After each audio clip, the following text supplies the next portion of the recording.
आप देख रहे हैं न्यूज़ 9 भारत, रखिए आपको सबसे आगे। नमस्कार, आप देख रहे हैं न्यूज़ 9 भारत। मैं हूं आपके साथ अंजलि। देश और दुनिया की तमाम अहम खबरों पर आइए डालते हैं एक नजर। आजमगढ़ मुबारकपुर बैरिस्टर अशरुद्दीन ओवैसी का ताबड़तोड़ दो रैलियां चुनावी जनसभा को संबोधित। आपको बता दें, जैसे जैसे 2022 का विधानसभा का चुनाव नजदीक आ रहा, ठीक वैसे वैसे सारी पार्टियां अपनी सरगर्मियां तेज कर दी हैं। तो वही बात करते उत्तर प्रदेश के आजमगढ़ जिले के मुबारकपुर विधानसभा की, जहां पर बैरिस्टर अशरुद्दीन ओवैसी AIMIM के राष्ट्रीय अध्यक्ष जो चुनावी सरगर्मियों को देखते हुए अपनी पूरी ताकत झोंक दी है, जहां पर विरोधियों पर जमकर निशाना साधते हुए वोटरों को तमाम लुभावने वादे करते हुए मुबारकपुर की प्रत्याशी शाह आलम उर्फ गुड्डू जमाली को जिताने के लिए अपनी पूरी ताकत झोंकते हुए हैं। मुबारकपुर में अशरुद्दीन ओवैसी गरजते हुए हर एक शख्स को शाह आलम उर्फ गुड्डू जमाली विधायक बनने की बात कर डाली। वहीं बात करते हैं मुस्लिम प्रशासन की, तो प्रशासन ने भी अपनी कमर कस ली है। चुनाव आयोग का पालन कराने में मुबारकपुर की पुलिस ने कोई कोर कसर नहीं छोड़ी। AIMIM के राष्ट्रीय अध्यक्ष अशरुद्दीन ओवैसी ने अपनी पार्टी को दलित, मुस्लिमों व सर्व समाज की पार्टी बताते हुए विकास के नाम पर वोट मांगने का मुबारकपुर की जनता से अपील की है। AIMIM संयुक्त भागीदारी मोर्चा के नाम से भी जाने जाने वाली पार्टी है। संवाददाता शरफुद्दीन आजमी की खास रिपोर्ट। बारिश के बाद सांड का मसला हल करूंगा। मोदी जी 7 साल से चाय पीकर आप सो गए थे क्या? और बाबा ने कहा, जब मोदी जी ने कह दिया तो मैं वजीर, तो बाबा ने कहा मैं उसको हर घर को 900 रुपये दूंगा सांड को पालने के लिए। अरे बाबा, तुमने मदरसा मॉडर्नाइजेशन में तनख्वाह नहीं दी, टीचर की भर्ती नहीं की, डॉक्टर की भर्ती नहीं की, नर्सेस की भर्ती नहीं की, नौकरियों की भर्ती नहीं की, ऑक्सीजन नहीं दिया, कुछ नहीं दिया बाबा। मगर आपको मालूम कि उत्तर प्रदेश में जो विकलांग होते हैं, विकलांग, उनको उत्तर प्रदेश की सरकार में महाना पेंशन 1000 रुपये मिलता है। मैं मुबारकपुर की जनता से अपील कर रहा हूं, ये बीजेपी अगर 4 टांग के सांड को 900 रुपये दे रही है और एक विकलांग, किसी का बाप, किसी का भाई, किसी की पत्नी, किसी की बेटी होगी, उसको 1000 रुपये दे रहे हैं। मेरे अजीज दोस्तों और बुजुर्गों, ये फैसला आपको करना है। हम आपसे अपील कर रहे हैं कि शायद हमारी तकरीर से आपके दिल मुतासिर नहीं हुए होंगे। हमको यकीन है कि अल्लाह दिलों को मोड़ने वाला है। बस हमने जो पैगाम दिया उस पर सोचिए, जो पैगाम हमने आपको दिया उस पर सोचिए, और याद रखिए आपको नेता बना रहे हैं। आप 7 तारीख को आप अखिलेश को नेता नहीं बनाएंगे, आप गुड्डू जमाली को अपना नेता बनाएंगे इंशाअल्लाह। आप बनाएंगे गुड्डू जमाली को अपना नेता। गुड्डू जमाली के अपने वोट डालेंगे पतंग के निशान पर, तो हाथ उठाकर बताइए। और अगर हमारे ससुराल के लोग आकर डराएंगे तो उस कर्नाटका की बच्ची ने क्या नारा लगाया था जब महामारी घेर लिए, तो जोर से बोलो, दिल खोल के बोलो, झूम के बोलो, पूरा मुबारकपुर बोले। ये बात हुई। मेरे अजीज दोस्तों, बुजुर्गों, अब हम आपसे रुखसत लेते हैं। कल फिर मिलेंगे। आप आएंगे तो एक और भड़काऊ भाषण होगा, और ससुराल वाले कुछ बोलेंगे तो उनका भी जवाब होगा। मैं हमारी मां और बहनों का बेहद शुक्रिया अदा करता हूं, बुजुर्गों का। 7 तारीख के दिन पतंग के निशान पर बटन मैं हमेशा कहता हूं, इतनी बड़ी आबादी जिसको जो चाहता है वली करके चला जाता है। और इंतहा ये है कि हमारे कुछ भाई जो भटक गए हैं, वो गलियों में घूम घूम करके कहते हैं ऐसा मत करो नहीं तो भाजपा आ जाए। यही तो कहते हैं, हमने सुना है। कहते हैं अरे यार, तुम लोग जमाली भाई के चक्कर में भाजपा ला दोगे, जरा मुझे बताओ कैसे आ जाएगी भाजपा। क्या इस सीट पे मेरे जीतने से आ जाएगी?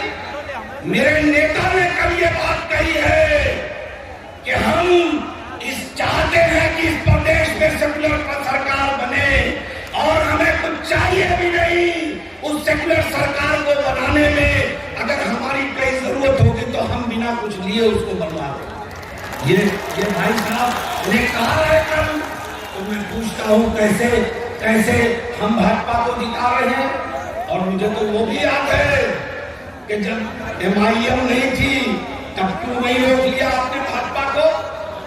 मुझे तो याद है ना, उस वक्त जब गठबंधन हुआ मैं उसकी एक मजबूत कड़ी था, जो 5-6 लोग, उसमें बहुत से लोगों ने, सैकड़ों लोगों ने रोजे रख के वोट मांगा था इन्हीं नेताओं के लिए। मगर इसके बाहर क्या हुआ? सफाया हो गया। दोनों दल मिलकर महज 15 सीट जीत पाए।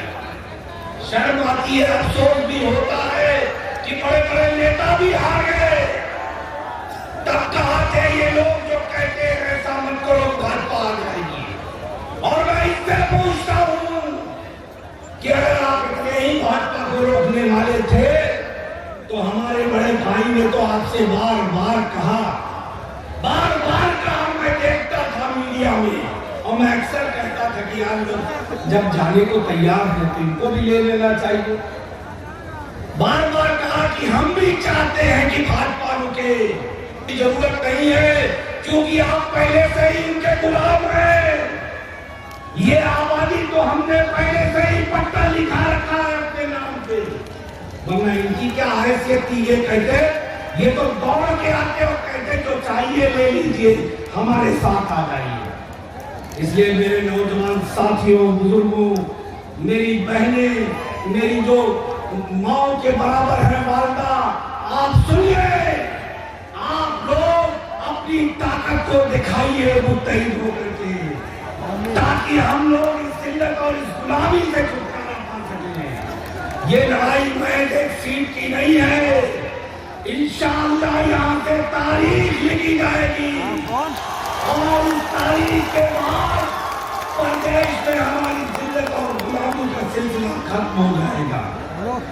ये लोग कहते हैं, अभी मैंने सुना है, कहते हैं कि अगर जमाली जीत जाएंगे और इनके समाजवादी पार्टी के प्रत्याशी हार गए तो सबका मुंह बंद। अल्लाह पाक हो गए हैं क्या? क्या समझते हैं अपने आप को ये खुदा है? अरे भाजपा तो बंद करा नहीं पाई, इनकी क्या हैसियत है कि ये बंद करा देंगे? ये क्या है, क्या इनकी औकात क्या है? और मुझे आप बताओ कि यहाँ इतना पेट में दर्द है, नियत का पता इसी से चलता है इनकी। जो कुछ है सब हमारा, सब हमें दे दो, इटावा भी दे दो, मैनपुरी भी दे दो, आजमगढ़ भी दे दो। चलो मैं नालायक हो सकता है मेरे अंदर कमी हो। मैं आपसे पूछता हूँ, क्या इस 1,22,000 की आबादी में जो हमारा बुनकर बहुल क्षेत्र है, क्या एक भी नौजवान ऐसा नहीं है, इस लायक नहीं है कि आप उसे टिकट दे के लड़ा दे? ठीक है, शामिल गुड्डू जमाली में कुछ कमी हो सकती है।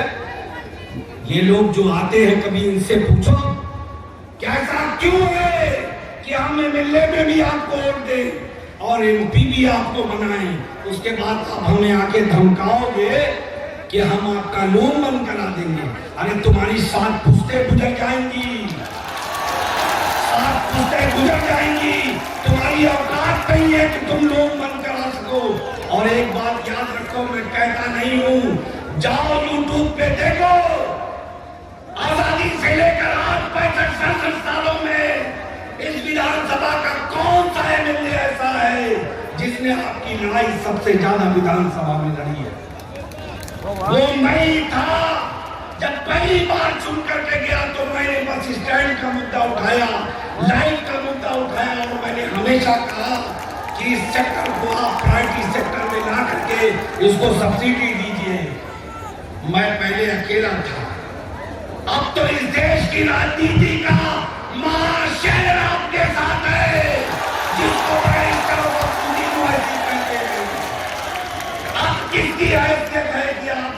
टेढ़ी नजर से देख लेगा। जरा बताओ मुझे। इसलिए मेरे भाइयों, मैं आपसे ये अपील करता हूं, ऐसा नहीं है कि मैं ठीक है चुनाव लड़ रहा हूं। इस लड़ाई को हम जीत करके इसलिए भी जीतना चाहते हैं ताकि सबको अपनी औकात पता रहे, 8% वालों को भी अपनी औकात पता रहे, और ये पता रहे कि अगर हम 20% की आबादी के साथ इंसाफ नहीं करेंगे तो हमारा आने वाला दिन क्या हो। ये आप उसके बाद जिस दल में भी मुसलमान है, चाहे किसी दल में है, दूसरे ये नेता उसका जूता उठाना शुरू कर देंगे। अगर न उठाना शुरू कर दे तो मेरे मुंह पर आके आप जूते मार, लेकिन पहले आप मुत्तहिद रहे, पहले आप मुत्तहिद होकर के एक साथ खड़े हो जाओ, क्योंकि जब तक आप खड़े नहीं होंगे तब तक कुछ नहीं हो सकता। हमारा हिंदू भाई खड़ा है। लोग कहते थे पहले जब शुरू में मैं आया तो 2-3 दिन तक क्या चला, पे बोले अवासी, CAA पे बोले अवासी, हिजाब पैंट पर बोले अवासी, मजलूमों की, हमारे दलित भाइयों की, पिछड़े वर्ग की आवाज बने अवासी, हर जुल्म के खिलाफ आवाज बने अवासी। तो फिर आपके हमारे वोट का हकदार भी ओवैसी हुआ या नहीं हुआ? इंसानियत की बात है। जो अगर हमारी आवाज बुलंद करता है, हमारे हक की लड़ाई करता है, तो हमारा भी यकीन मानिए कि फराइज बन जाएगा कि उसका साथ उसके पार्टी के प्रत्याशी जहां जहां खड़े हैं उन्हें झुकाकर हमारे आपको वोट डालना है। जमहूरियत की सबसे बड़ी ताकत सियासत होती है। हो गया है कांग्रेस पार्टी को अपनी पार्टी मानना, कांग्रेस के कायदीन को अपना कायद मानना, तुम अपना कोई सियासी प्लेटफॉर्म न बनाना, तुम अपना कोई सियासी कायद न बनाना। हमने लब्बैक कहा, हमारे बड़ों की बातों को हमने माना, कांग्रेस को हमने अपनी पार्टी माना, हमने वोट दिया, नोट दिया, सपोर्ट किया। 1 साल, 2 साल, 3 साल नहीं, बल्कि इस मुल्क का इख्तिदार 60 साल तक हमने कांग्रेस पार्टी को दिया।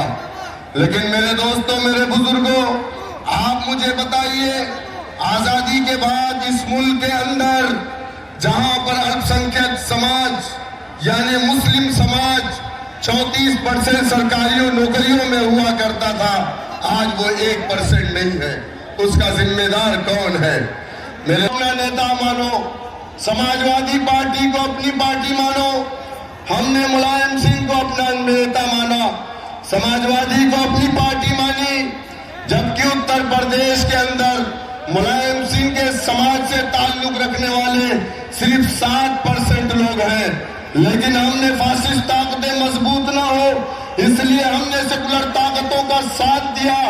1 बार, 2 बार, 3 बार नहीं, बल्कि 4 मर्तबा उत्तर प्रदेश का मुख्यमंत्री समाजवादी पार्टी के मुखिया मुलायम सिंह यादव को 3 मर्तबा एक पार्टी का मैनिफेस्टो आपने पढ़ा था कि नहीं पढ़ा था? समाजवादी पार्टी ने अपने मैनिफेस्टो में कहा था कि हमारी पूर्ण बहुमत की सरकार उत्तर प्रदेश में आएगी तो हम गरीब बुनकरों को बिजली मुफ्त देंगे। लेकिन 2012 में समाजवादी पार्टी की सरकार पूर्ण बहुमत की उत्तर प्रदेश में बनी।